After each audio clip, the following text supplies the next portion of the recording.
Donald Trump, caricaturé en enfant roi capricieux, en clown et bien d'autres choses.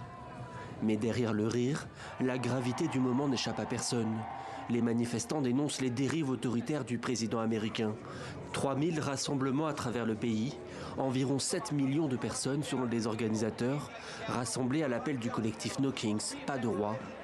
C'est la deuxième journée nationale de mobilisation après celle de juin et peut-être la plus massive jamais organisée contre Donald Trump depuis son arrivée au pouvoir.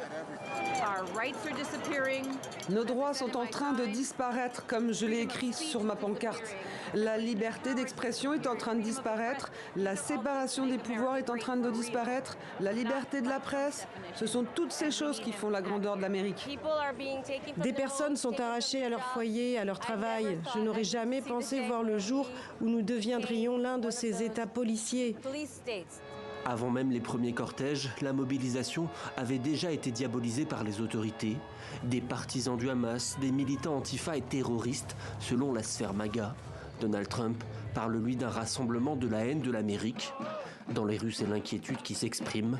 Des familles, des étudiants, des artistes, des élus, unis par une même motivation, défendre la démocratie. Des millions d'Américains sortent dans les rues aujourd'hui, non pas parce qu'ils détestent l'Amérique, mais parce qu'ils aiment l'Amérique.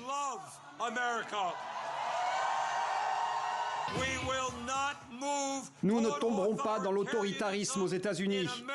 Nous, le peuple, nous gouvernerons. Le président Donald Trump avait menacé en juin dernier de répondre aux manifestations avec une très grande force. La menace s'est matérialisée ces dernières semaines par le déploiement de militaires dans des bastions historiquement démocrates. Sous prétexte de combattre l'immigration illégale et la criminalité, ce déploiement a été largement interprété comme une tentative d'intimidation de la contestation.